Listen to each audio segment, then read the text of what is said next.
Episode ke-298. Ekspresi Yu Bochuan langsung berubah. Ia buru-buru mundur sambil berteriak, "Orang ini belum mati, hancurkan lukisan itu. Kalau lukisannya rusak, dia pasti tidak bisa bertahan." Belasan murid Istana Surga Sejati segera menyerbu lukisan tersebut. Namun, pada saat yang sama cahaya pedang menyala. Pedang Qin seolah lenyap, berubah menjadi gunung dan sungai yang melesat ke arah mereka. Dalam sekejap, lebih dari 10 murid perempuan tertelan oleh pemandangan itu. Tubuh mereka membeku sesaat sebelum hancur seperti pasir yang diterbangkan angin. Gunung dan sungai terus melaju, menelan kereta beserta Yu Bochuan. Hei Ye tetap berdiri tenang di dalam formasinya. Matanya dipenuhi kekaguman. Teknik pedang yang luar biasa, tidak kalah dari pedang Luo Yinyu. Para ahli kota bambu di belakangnya sudah bersiap menyerang Qinmu. Tetapi Hei Ye mengangkat tangan. Tidak perlu ikut campur. Tuan Muda Yu hanya menyewa kita untuk memasang formasi dan menahan kultus Master Qin. Kita sudah memenuhi kesepakatan. Kita tidak berkewajiban menyelamatkannya.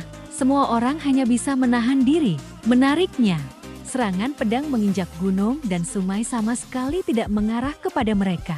He bahkan masih mampu menahan diri. Gumam Hei Ye. Di dalam dunia pedang, Yu Bochuan gemetar. Kultus Master Qin, bagaimana kalau kita bicara baik-baik? Sambil berbicara, seluruh aksesori di tubuhnya terbang keluar. Gelang perak, batu giok, rantai, cincin, kalung, jepit rambut, hingga liontin umur panjang berubah menjadi senjata roh yang memancarkan kekuatan dahsyat. Semua itu bukan hasil buatannya sendiri, melainkan harta pemberian ayah dan para tetua Istana Surga Sejati. Jepit rambut berbentuk naga hijau bergetar, lalu berubah menjadi naga raksasa yang meraung keras.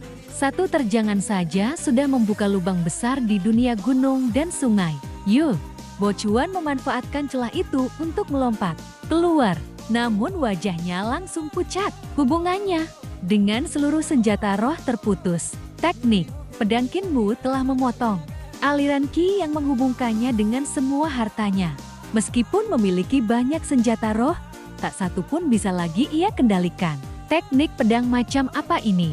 Baru saja ia keluar dari dunia pedang, seekor naga kilin sudah menerkamnya. Yu Bochuan segera melepaskan jubah luarnya. Jubah itu membesar seperti awan dan membungkus tubuh naga kilin. Cakar sang kilin tenggelam ke dalam kain tanpa mampu merobeknya. Namun sesaat kemudian terdengar raungan keras, api berkobar. Jubah pusaka itu langsung berubah menjadi abu. Yu Bochuan lari terbirit-birit sambil berteriak, "Master Formasi, selamatkan aku. Kalau aku mati di kota bambu, kalian juga akan ikut menanggung akibatnya." Para ahli kota bambu saling berpandangan. Seorang wanita berbisik, bagaimanapun juga dia putra tunggal penguasa Istana Surga Sejati. Jika mati di sini, kita pasti akan dimintai pertanggungjawaban. Namun Hei Ye hanya menggelang pelan. "Jangan selamatkan dia." Semua orang tercengang. Hei Ye berkata tenang, "Aku memang sudah bermusuhan dengan kultus Master Qin karena membantu memasang formasi.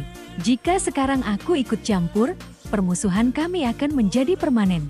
Ia melanjutkan, "Perdamaian abadi di bumi tengah semakin kuat dari hari ke hari.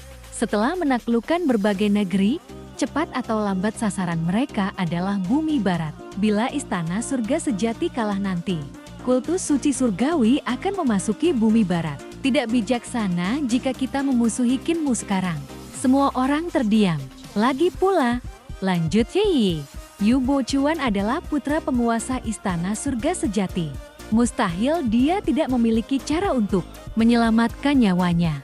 Benar saja, sabuk giok di pinggang Yu Bochuan tiba-tiba berubah menjadi ular raksasa yang melilit naga kilin. Yu Bochuan memanfaatkan kesempatan itu untuk melarikan diri.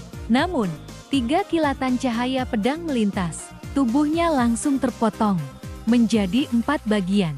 Kedua kakinya masih sempat berlari beberapa langkah, sementara kepala dan dadanya terpisah di udara. Qinmu mengembalikan pedangnya ke sarung.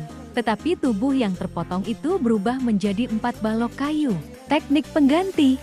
Tatapan Qinmu langsung menjadi tajam. Ia mengeluarkan pelet pedang dari karung pauti lalu melemparkannya. Pelet pedang berputar cepat. memuntahkan ratusan pedang kecil yang menembus tanah. Sesaat kemudian seseorang melompat keluar dari dalam bumi. Benar saja, itu Yu Bochuan. Pedang-pedang Kinmu terus mengejarnya dari bawah tanah. Di saat bersamaan, pelat pedang raksasa meluncur turun tepat ke atas kepalanya. Yu Bochuan ketakutan kalau benda sebesar itu menghantamnya. Seluruh kepalanya bisa remuk. Tubuhnya seketika berubah menjadi tanah dan jatuh ke bawah.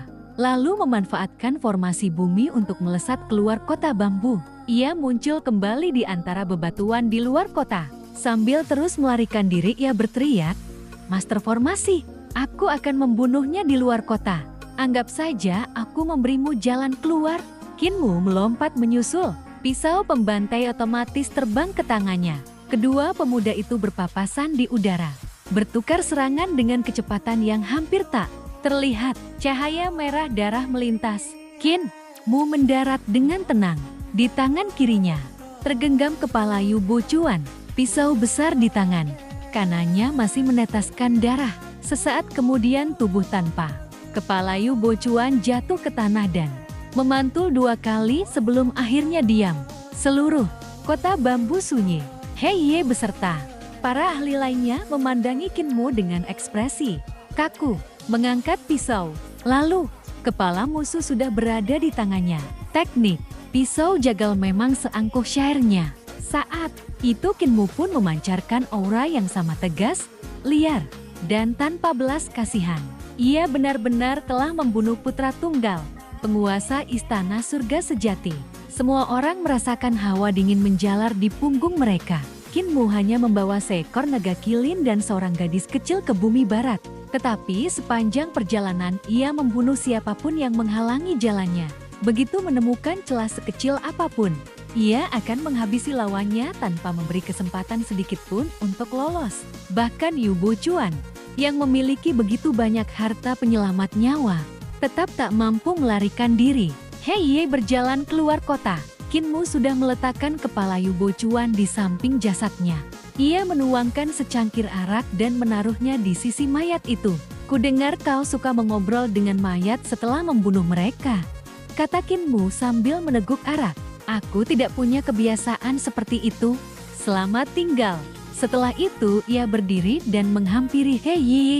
"Sekte Master Qin," sapa Hei Yi. Kinmu membalas hormat sambil tersenyum. "Boleh tahu siapa nama kakak Master Formasi?" "Namaku Hei Yi. Keluarga He telah mewariskan ilmu formasi selama beberapa generasi." Kinmu mengangguk. "Tak heran, kemampuanmu dalam formasi memang luar biasa. Bahkan aku butuh waktu cukup lama untuk memecahkannya sehingga terpaksa menggunakan dunia dalam lukisan untuk meloloskan diri. Kalau begitu, keluarga He memang pantas disebut ahli formasi nomor 3 di dunia." Ucapan itu langsung membuat para ahli kota bambu kesal. Menurut mereka, keluarga He adalah nomor 1. Namun Hei Yi hanya tersenyum. Nomor 1 atau nomor 3 tidak penting. Yang membuatku penasaran adalah tujuanmu datang ke istana surga sejati bersama putri kecil. Kau bukan orang yang sengaja mencari kematian. Apa sebenarnya rencanamu? Kalau begitu mari kita bicara di dalam. Di aula utama kota bambu. Kinmu duduk dengan tenang. "Kurasa kakak Yi sudah tahu alasan kedatanganku." Tatapan Hei Yi berubah. "Kau datang membantu Neikui merebut kembali posisi penguasa istana surga sejati? Jati Neikui juga ada di sekitar sini." Kinmu tertawa pelan. "Kakak terlalu meremehkanku." Ia berhenti sejenak sebelum berkata, "Aku datang atas perintah Kaisar untuk menaklukkan bumi barat." Suasana aula langsung membeku. Semua pemimpin keluarga besar saling memandang. Hanya Kinmu seorang diri. Hei Yi menatapnya tajam. "Ucapanmu terlalu besar. Dengan kualifikasi apa kau berani mengatakan akan menaklukkan bumi barat?" Kinmu tersenyum tipis. "Dengan statusku sebagai kultus master suci surgawi, sekte kami memiliki sejuta praktisi seni suci. Sekali aku memberi perintah, jutaan orang akan bergerak. Bumi barat sudah terlalu lama hidup damai. Kota-kota dan negeri-negerimu berjalan sendiri-sendiri, bahkan tanpa pasukan kekaisaran perdamaian abadi. Sejuta praktisi kultus suci surgawi saja sudah cukup untuk menghancurkan semuanya." Ia berdiri sambil meletakkan kedua tangan di belakang punggung. "Aku telah menciptakan meriam ilahi, sunshot yang menjatuhkan penguasa langit tinggi. Aku menaklukkan Dragon Sating Sovereign dan Bazai untuk menjaga perbatasan. Di Gunung Dewa Runtuh, pasukan perdamaian abadi bahkan membantai para dewa dari langit tinggi. Tatapannya menyapu seluruh ruangan. Kalau kami benar-benar ingin memusnahkan bumi barat, itu semudah membalikan telapak tangan. Semua orang terdiam dengan wajah pucat, namun Kinmu kembali tersenyum. Aku tidak datang untuk membawa perang. Aku ingin bumi barat bergabung tanpa pertumpahan darah. Jika Naikui berhasil merebut kembali istana surga sejati dan memilih tunduk kepada perdamaian abadi, tidak seorang pun perlu mati. Ia memandang Heiyi. Keselamatanku tidak sebanding dengan nyawa rakyat bumi barat. Karena itu, maukah kakak Ye membantuku? Heiyi terdiam cukup lama, lalu ia tersenyum tipis. Tadi kau mengatakan kemampuan formasiku hanya nomor 3 di dunia. Boleh aku tahu, kalau begitu, siapa nomor 1 dan siapa nomor 2?